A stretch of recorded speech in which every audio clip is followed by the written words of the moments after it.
El día de hoy aquí en la entrevista Sin Límite tengo, invitadazo, además amigo de la vida y a quien yo respeto profundamente, y es un honor en serio que esté aquí en los estudios. Aquí por supuesto traigo mi acordeón porque tiene un currículum y una semblanza impresionante. Entonces rapidísimo se los platico, amigos. Recibió en París, Francia, el premio Juan Rulfo de Radio Francia Internacional. En España se publicó la novela Tu intocable persona. Por supuesto de todo esto vamos a estar hablando y de muchísimas más, porque él es dramaturgo, crítico teatral, director, muchísimas cosas para que ha entrevistado a personalidades interesantísimas. En 1994 fue condecorado con la Orquídea de Oro. En 1999 le otorgaron el Premio Nacional de Periodismo. Recibió el Premio de Literatura del Gobierno del Distrito Federal. En fin, amigos, ¿para qué sigo diciendo todos los premios? He entrevistado a personalidades como Octavio Paz, Hugo Argüelles, Clavillazo, Blue Demon, Silvia Pinal, infinidad de personas. Y sin más, el maestro Gonzalo Valdés Medellín. Gonzalo, muchísimas gracias por estar con nosotros aquí. Gracias a ti por invitarme, Omar, ¿no? Una vez más, otra entrevista. Yo encantado de platicar como siempre contigo, Gonzalo, súper interesante, y siempre además nos quedamos con muchísimo tema, y estoy seguro que ahí en casita, amigos, esto se les va a hacer, muy interesante. Pongan mucho ojo a todo lo que nos va a platicar sobre lo que es la cultura en México, sobre lo que es la crítica teatral. Gonzalo, ¿cómo empiezas en todo este mundo de la intelectualidad? ¿Que no te gusta la palabra intelectual o si te gusta? Pues sí me gusta. Lo que no me gusta es que se la pongan gentes que no son para nada intelectuales, que son pseudo-intelectuales y que luego llegan a dirigir canales, ¿no? De televisión. Ya empezamos. Bueno, ya, está bien. No hablaré más. No, claro que sí. Pero no, la palabra intelectual me encanta, porque pues el intelectual es una gente que piensa, y ojalá que en este país pensáramos más. Pero pues si desde los que nos gobiernan no piensan, ¿no? Porque nunca han leído un libro en su vida, pues entonces ¿qué podemos nosotros esperar? Y el problema es que hablan de eso, ¿no? A la mera hora dicen que sí leyeron. Sí. Y hacen referencias. Sí, yo me acuerdo que cuando yo era chico se leía mucho Lágrimas, Risas y Amor, Mi Pinguín, y eso era execrable, ¿no? Pero ojalá que incluso eso leyeran, porque ya, yo digo, doña Yolanda Vargas Dulce a estas alturas del partido en México, pues viene a ser como Simón de Beauvoir ahora, ¿no?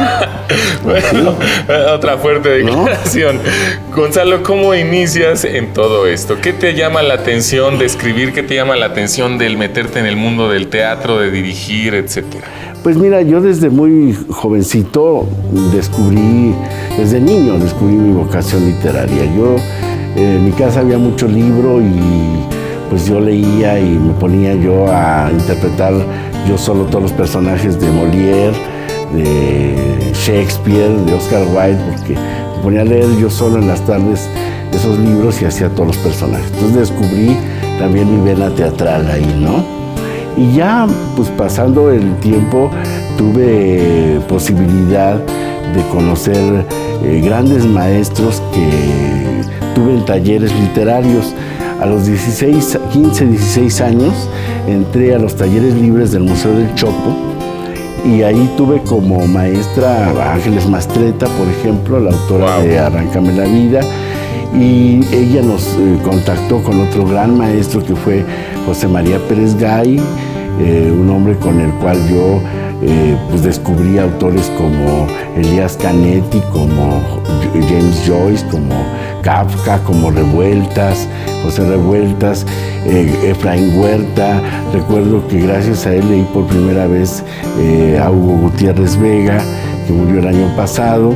En fin, se me fue revelando un mundo literario muy estimulante para un joven. ¿Tiempos pasados fueron mejores? Claro que sí.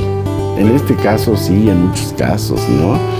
Yo siempre digo, yo tuve la fortuna de tener como maestro a gente como Pérez Gay, a gente como Clementina Otero, que fue mi maestra en ese tiempo, fue mi maestra de dicción, voz y dirección escénica y actuación.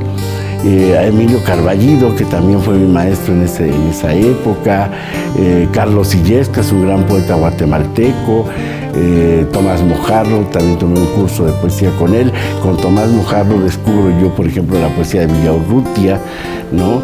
Entonces, yo tuve... Autores que se van perdiendo ya en el tiempo, ¿no? Por desgracia, sí. Que luego ya las nuevas generaciones ya no las conocemos como deberíamos de conocerlas. Siento que plantean lo que son las bases de nuestra idiosincrasia, de nuestros pensamientos, de muchas de las cosas que suceden en el México moderno vienen de ahí y no los conocemos. Sí, por desgracia también vivimos una época que ha dejado de lado la tradición literaria de nuestro país. Ya no se lee como se leía antes, ya también no es muy estimulante la literatura que se crea en la actualidad. Desde finales de los 90 empezamos a ver un declive en nuestra literatura que ha sido pasmoso porque ya llevamos 2 décadas y seguimos detenidos en José Emilio Pacheco, no porque Pacheco sea malo, sino porque no ha pasado nada más. O sea, Pacheco obviamente es un gran poeta, un extraordinario narrador, pero a lo que me refiero es a que ¿qué ha pasado con nuestra literatura después de José Emilio Pacheco?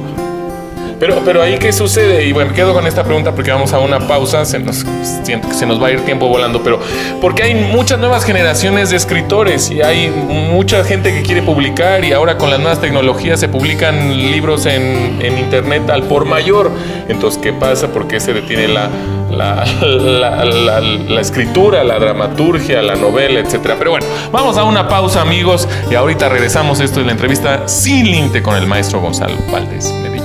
Amigos, seguimos aquí en la entrevista Sin Límite con el maestro Gonzalo Valdez Medellín. Gonzalo, me decías, toda esta parte de la dramaturgia, de la escritura se detiene en los 90, pero te decía, pero y ahorita yo veo a muchísimos escritores que están tratando de salir adelante, que están tratando de que les publique. ¿Qué pasa? ¿Qué sucede?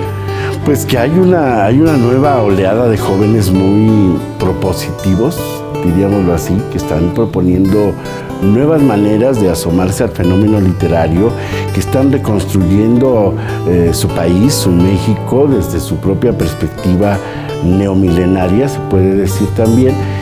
Y bueno, yo veo pues un gran futuro para los jóvenes, pese a todo, pese a que hubo 2 décadas de estancamiento en la literatura mexicana. Creo que sí hay ahora como que una nueva oleada de escritura que va a dar mucho de qué hablar para bien.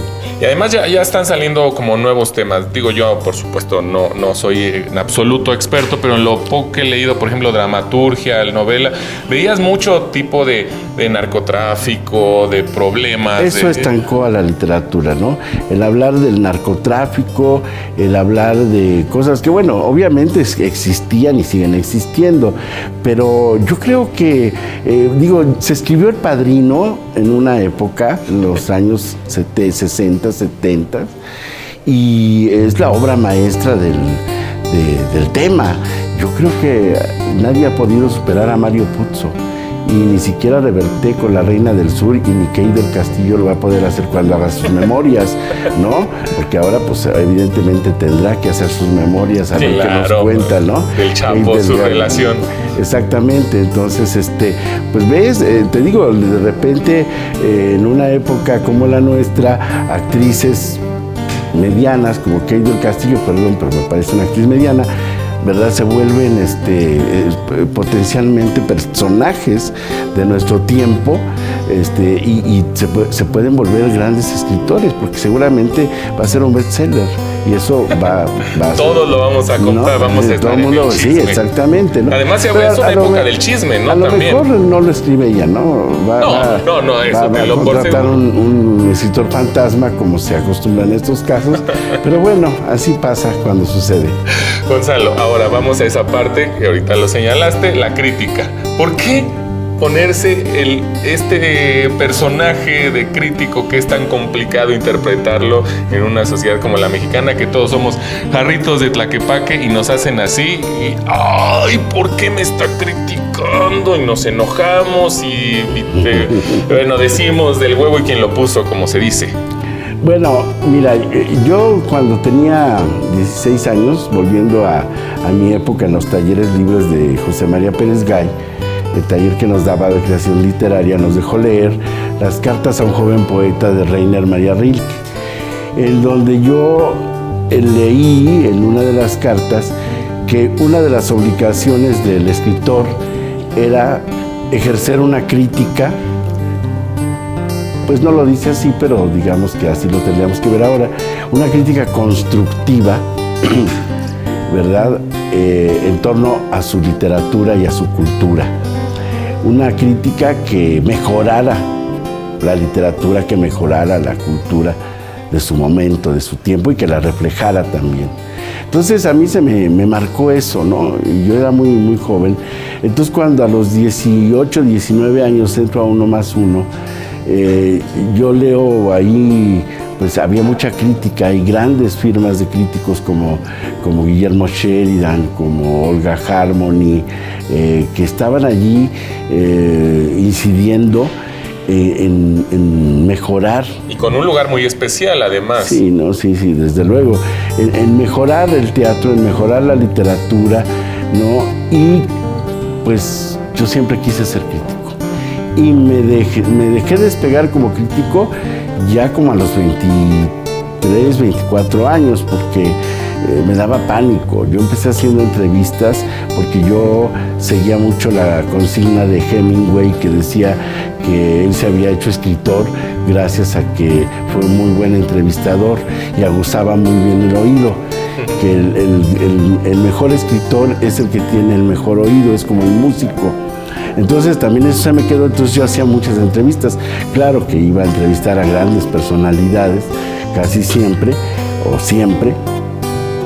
Y eso también me nutría mucho, porque imagínate tú... No, pues platicar con un Octavio Paz simplemente, pues, ¿no? Con Octavio Paz o con Luis Cardosa. O con un Blue Demon o con un Clavillazo. Sí, a mí me nutría. Mil cosas que contar. Me nutría porque también yo vengo de una cultura muy popular, donde se veían en mi casa las películas de Pedro Infante, de Marga López, de Ninón Sevilla. Nos sentábamos toda la familia a ver las películas estas de la época de oro del cine nacional, de Blue Demon, del Santo, etc. Entonces, pues para mí era como encontrarme con esa vena de mi cultura, ¿no? Y con estrellas. Entonces, de pronto entrevistar a Resortes, que tanto lo había visto yo en la televisión, no en el cine, pues fue fabuloso. Y diferenciarle el personaje que hacía con lo que realmente él era. Pero ahora, bueno, ahorita tenemos que ir otra vez a un corte. Pero aquí hay una pregunta muy importante. ¿Qué sucede en el momento, la primera vez que tú criticas a alguien y que te dicen, sabes que no estoy de acuerdo y que se enojan contigo? ¿Qué reacción es esa? ¿Qué se siente? Pero bueno, ahorita regresamos, todavía tenemos mucho que hablar. Por supuesto, los libros que estás escribiendo, donde te podemos leer, Gonzalo, etcétera. Vamos a una pausa, amigos. Esto es La Entrevista Sin Límites. Regresamos.